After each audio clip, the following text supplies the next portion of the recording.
તો વડોદરા શહેરમાં traffic police જવાનો કાળઝાળ ગરમીમાં એસી હેલ્મેટ પહેરીને 4 રસ્તા ઉપર ફરજ બજાવશે તેવી જાહેરાત કરવામાં આવી છે। કાળઝાળ ગરમીની શરૂઆત થઈ ગઈ છે। દિવસે દિવસે ગરમીનો પારો પણ ઊંચે જઈ રહ્યો છે। આગામી દિવસોમાં ગરમીનો પારો વધુ ઊંચે જશે તેમાં બેમત નથી। ત્યારે શહેરના માર્ગો ઉપર તેમજ જંકશનો ઉપર ફરજ બજાવતા ટ્રાફિક પોલીસ જવાનો હવે એસી હેલ્મેટ પહેરીને ફરજ બજાવશે। આ ઉપરાંત ટ્રાફિક જવાનો માટે સામાજિક સંસ્થાઓની મદદથી છાશ પાણીની પણ સુવિધા આપવાનું પણ આયોજન કરવામાં આવ્યું છે।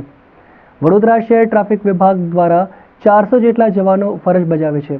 આ જવાનો પૈકી હાલ 125 જવાનોને એસી હેલ્મેટ આપવામાં આવ્યા છે। હવે આ એસી હેલ્મેટ ઇલેક્ટ્રિક ચાર્જેબલ છે।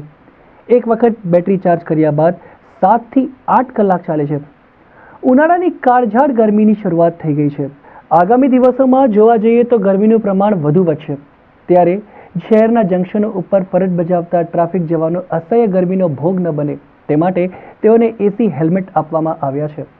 આ એસી હેલ્મેટથી જવાનોના માથામાં ઠંડક રહેશે, જેના કારણે તેઓને ગરમીના કારણે ચક્કર આવવાનો પ્રશ્ન નહિવત રહેશે।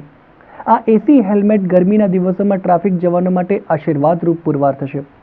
ગુજરાતમાં અમદાવાદ બાદ વડોદરામાં ટ્રાફિક જવાનોને એસી હેલ્મેટની સુવિધા આપવામાં બીજું શહેર છે। હાલ 125 જવાનોને જ એસી હેલ્મેટ આપવામાં આવ્યા છે, પરંતુ આવનારા દિવસોમાં તમામ ટ્રાફિક પોલીસ જવાનોને એસી હેલ્મેટ આપવાનું આયોજન છે। આ ઉપરાંત ઉનાળામાં જવાનો માટે સામાજિક સંસ્થાઓની મદદથી છાશ પાણીની સુવિધાઓનું આયોજન પણ કરવામાં આવ્યું છે।